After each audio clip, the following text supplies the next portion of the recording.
गाजीपुर गांव में एक संतोष नाम की औरत रहती थी। उसकी 2 बेटी राखी और पुष्पा। दोनों बहनों में रात दिन का अंतर था। राखी दूध की तरह गोरी और पुष्पा कोयले की तरह काली थी। राखी अपनी छोटी बहन पुष्पा को अपने पास तक भी नहीं आने देती थी। एक दिन, माँ मैं कॉलेज जा रही हूँ, रुको दीदी मैं भी आती हूँ। राखी मुंह बनाकर अपने कॉलेज चली जाती है। माँ मुझे भगवान ने काला क्यों बनाया, क्या मैं इतनी बुरी हूँ? और यह कहकर वह रोने लगती है। चुप हो जा मेरी बेटी, एक दिन सब ठीक हो जाएगा। इसी तरह कुछ साल बीत जाते हैं। संतोष अपनी बेटी राखी के लिए रिश्ता ढूंढने लगती है। तभी एक रिश्ता राखी के लिए आता है। अपने बेटे अमित और परिवार के साथ आती है। यह है मेरी बेटी राखी। बेटी तो आपकी चांद का टुकड़ा है। मेरा बेटा भी कंपनी में सॉफ्टवेयर इंजीनियर है। उसके काम में मेरा छोटा बेटा हाथ बटाता है। तभी राखी सभी को चाय देती है और छोटे बेटे के ऊपर चाय का एक कप गिर जाता है। उसकी कमीज खराब हो जाती है। कोई बात नहीं माँ जी, आपका बाथरूम कहाँ है? मैं वहाँ जाकर अपनी शर्ट साफ कर लेता हूँ। वो बाथरूम की तरफ जा ही रहा था कि उसे रोने की आवाज सुनाई दी। आप यहाँ क्या कर रही हो? बाहर तो आपकी बहन की मंगनी हो रही है और आप यहाँ रो रही हो। आपको तो वहाँ पर होना चाहिए। नहीं नहीं, मैं ऐसे ही हूँ, मैं काली कलेटी हूँ ना। मैं नहीं चाहती मेरी वजह से रिश्ता खराब हो। अनुज को पुष्पा की बातें मन को छू गई। अनुज रात भर पुष्पा के बारे में सोचता रहता है और सुबह हो जाती है। माँ मुझे पुष्पा से शादी करनी है। बेटा उस काली बदसूरत कोयले जैसी लड़की से अच्छा तो हम कोई दूसरी लड़की देख लेंगे। अनुज लाख समझाने पर भी नहीं मानता और दोनों भाई की शादी हो जाती है। गृह प्रवेश करते समय आज मेरी गोरी बहू अपने सुंदर पैरों से चलकर अंदर आएगी। अरुणा राखी को लेकर अंदर चली जाती है और काली बहू को बाहर ही छोड़ देती है। तभी पुष्पा मन ही मन में दुखी होने लगती है और अपने कमरे में चली जाती है। अगली सुबह गोरी बहू को सोते छोड़ काली बहू का दरवाजा खटखटाने लगती है। अरे काली बहू जली उपली कहेगी, घर का काम कौन करेगा? और नहा धोकर जल्दी से तैयार हो जा, आज तेरी मोदी गाय की रस्म है। अरुणा दोनों बहनों को साड़ी देकर वहाँ से चली जाती है। पुष्पा सासू की दी हुई साड़ी पहनकर बैठ जाती है और राखी कट ब्लाउज और नेट की साड़ी पहनकर आती है। बिना घूंघट के ही वह रस्म में बैठ जाती है। तभी सारे औरतें फुसफुसाने लगती हैं। अरे बड़ी बहू, मैंने जो तुम्हें साड़ी दी थी वो क्यों नहीं पहनी? क्यों माँ जी, क्यों बवाल मचा रही हो? इस साड़ी में कोई खराबी है क्या? और आपकी दी हुई साड़ी बिल्कुल ही बकवास लग रही थी। दीदी चुप भी हो जाओ, सब देख रहे हैं। सभी औरतें उपहार देने लगती हैं। तभी छोटी बहू सबके पांव छूकर सबको विदा करती है। उसके बाद दोनों बहनों में बहस होने लगती है। वहाँ उनकी सास भी आ जाती है और तीनों सास बहू लड़ने लगती हैं। तभी पुष्पा की नजर छत के पंखे पर जाती है। पंखा गिरने ही वाला होता है कि तभी पुष्पा चिल्लाते हुए,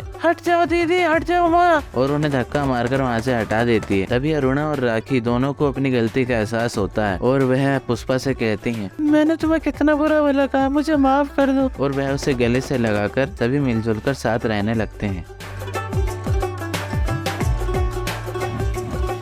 एक शोरूम में अचानक से सारे बाइक गायब हो जाती हैं। शोरूम में बहुत सारे लोग थे पर उनके सामने ही चोरी हो जाती है और वहाँ खड़े किसी को भी इस बात का पता नहीं चलता। इंस्पेक्टर सिम्हा इस केस के इंचार्ज थे और इस केस को देख रहे थे। उन्होंने सीसीटीवी फुटेज चेक की पर उसमें कुछ नहीं मिला। आखिर ऐसा कैसे हो सकता है कि 1 सेकंड में सारी बाइक्स चोरी हो गई और किसी को पता भी नहीं चला? ये तो मेरी समझ से बाहर है। लगता है अब डिटेक्टिव जे को ही बुलाना पड़ेगा। वही अपना दिमाग दौड़ाकर इस केस को सॉल्व कर सकता है। इंस्पेक्टर सिम्हा ने डिटेक्टिव जे को बुला लिया और डिटेक्टिव जे ने वो सीसीटीवी फुटेज चेक की। उसमें उसने देखा कि एक आदमी जिसकी अभी जेब खाली थी वो अचानक से भर गई थी। पर उसे इस बात पर यकीन नहीं हुआ कि आखिर कोई बाइक अपनी जेब में कैसे छुपा सकता है, वो भी इतनी सारी। ऐसे ही एक और बाइक शोरूम में चोरी हो जाती है और उसके बाद फिर उस आदमी की जेब भर जाती है। डिटेक्टिव जे ने सीसीटीवी फुटेज अच्छे से चेक की तो उसमें भी एक आदमी पर शक गया जिसकी जेब चोरी के बाद भर गई थी। ये वही आदमी था। बस इस फुटेज में उस आदमी ने मुंह पर मूछें लगाई हुई थी। पर डिटेक्टिव जे बहुत इंटेलिजेंट है। उसने उसके गाल पर वो तिल पहचान लिया जो पहली वाली सीसीटीवी फुटेज में भी था, जिससे डिटेक्टिव जे समझ गया। कुछ देर बाद ऐसी ही एक चोरी का और फोन आता है जिसमें भी एक बाइक शोरूम में ऐसी ही बाइक चोरी हो गई थी। डिटेक्टिव जे उस शोरूम की भी सीसीटीवी फुटेज चेक करता है तो उसमें भी वही आदमी था। बस उसका पहनावा और कुछ दाढ़ी लगी हुई थी पर तिल वही था। और चोरी के बाद इस वीडियो में भी उसकी जेब भर गई थी। डिटेक्टिव जे अब समझ समझ गया था कि चोर एक ही आदमी है, लेकिन उसे ये नहीं पता था कि इस आदमी को पकड़ा कैसे जाए और ये अगली चोरी कहाँ करने वाला है। आदमी तो एक ही है जो ये सारी चोरी कर रहा है, पर अब अगली चोरी होगी कहाँ, वो पता करना होगा।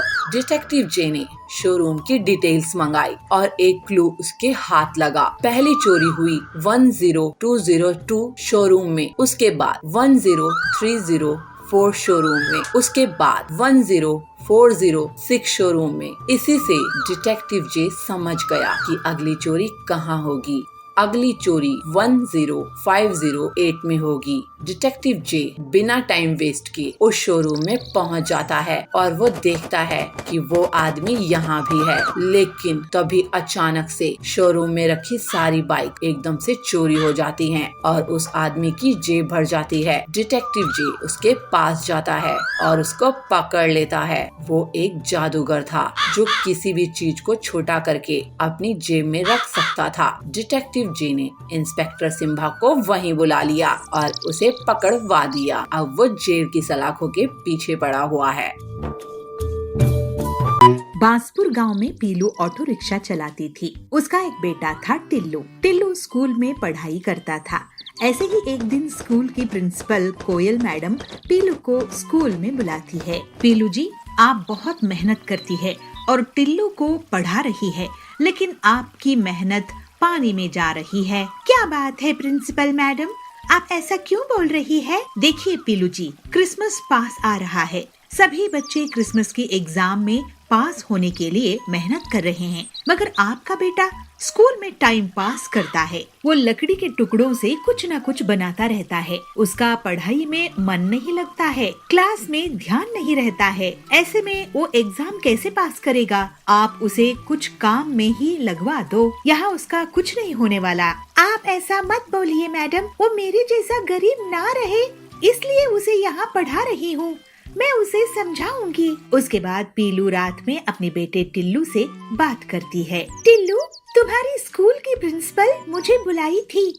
तुम स्कूल में पढ़ाई नहीं करते हो और बेकार में लकड़ी के सामान बनाते हो। मैं पढ़ाई ध्यान भी देता हूँ और साथ में लकड़ी के खिलौने भी बनाता हूँ। मैं दोनों काम एक साथ कर सकता हूँ माँ। लेकिन तू लकड़ी के खिलौनों को क्यों बना रहा है? एक काम में ही ध्यान क्यों नहीं देता? पढ़ाई में ही ध्यान रख, बाद में खिलौने बनाना। माँ, क्रिसमस पास में है, बच्चे लकड़ी के खिलौने खरीदते हैं। मैं सोच रहा था क्यों ना मैं खिलौना बनाऊं। नहीं बेटा, मैं ऑटो चला रही हूँ ना, तो फिक्र मत कर और स्कूल में अच्छे से पढ़ाई कर। टिल्लू अपनी माँ का कहना मान लेता है, लेकिन उसी रात कालू कौवा पीलू के घर में उसके ऑटो के पास आता है। कालू भी ऑटो चलाता था और पीलू से जलता था। वो एक औरत होकर ऑटो क्यों चलाती है, ये उसका ख्याल था। कालू अपने मन में कहता है, पीलू पिद्दी चिड़िया, तू मुझसे ज्यादा कमाती है, मैं तेरे ऑटो को जलाकर राख कर दूंगा। ऐसा सोचकर कालू ऑटो को नकली चाबी से खोल देता है और उसका इंजन और पहिए चुरा कर भाग जाता है। अगली सुबह पीलू अपने बेटे के साथ घर के बाहर आती है तो अपने ऑटो की ऐसी हालत देखकर रोने लगती है। हे भगवान, ये गरीबी में तो कैसी परीक्षा ले रहा है। मेरी ऑटो का तो इंश्योरेंस भी नहीं है। अब मैं अपने बेटे को कैसे पढ़ाऊंगी? ऑटो के लिए बैंक से जो कर्ज लिया था उसे भी चुकाना है। सोची थी इस बार क्रिसमस में लोग घूमने फिरने के लिए ज्यादा बाहर निकलेंगे तो मेरी ऑटो से कमाई हो जाएगी। सब बर्बाद हो गया। पीलू अब मजदूरी का काम करने लगी और घर के लिए पैसे कमाने लगी। कालू ये देखकर बहुत खुश हो रहा था। पीलू से पैसा मांगने के लिए मकान मालिक आता था, बैंक वाले आते थे। पीलू बहुत उदास होने लगी थी और उसकी तबीयत भी खराब होने लगी थी। ये देखकर एक दिन टिल्लू स्कूल खत्म होने के बाद जंगल जाकर लकड़ियाँ काट कर लाता है और उन लकड़ियों को तराशने लगा। छन्नी और हथौड़े की मदद से वो एक सुंदर लकड़ी का ऑटो रिक्शा बना लेता है। फिर टिल्लू उस ऑटो ले जाकर अपनी माँ को दिखाता है। माँ देखो, तुम्हारे लिए क्रिसमस गिफ्ट। अरे बेटा, ये क्या है? ये लकड़ी का इतना बड़ा ऑटो तू कहाँ से लाया है? माँ, ये ऑटो मैंने तुम्हारे लिए बनाया है। 1 रुपया भी इसमें खर्च नहीं आया। अब तुम क्रिसमस में इसको लेकर चलाओ। और हाँ, वो पुराना हिस्सा ऑटो का है ना, उसको मैं इस ऑटो के ऊपर फिट कर देता हूँ। ये डबल डेकर ऑटो बन जाएगा। मैं इस पे वाटरप्रूफ पेंट कर दूंगा। वाओ मेरे टिल्लू, मुझे तुझ पर गर्व है। फिर पीलू उस ऑटो को ले जाकर जंगल में घूमने लगी। ये देखकर कालू का सिर चकरा गया और वो बेहोश हो गया। पीलू के डबल डेकर ऑटो में बहुत से सवारी बैठ जाते थे। हे भगवान, इस ऑटो को अगर मैं तोड़ दूंगा तो ये ट्रिपल डेकर ऑटो ले आएगी, फिर बस ही बना देगी। मैं तो जंगल छोड़कर जा रहा हूँ। और फिर इस तरह से पीलू अपनी मेहनत से ज्यादा पैसे कमाने लगती है। उसके घर की गरीबी हमेशा के लिए दूर हो जाती है और टिल्लू भी बहुत मन लगाकर पढ़ाई करता है। वो स्कूल में फर्स्ट आता है। कोयल प्रिंसिपल उसकी बहुत तारीफ करती है। इस तरह से सब खुशी खुशी रहने लगते हैं।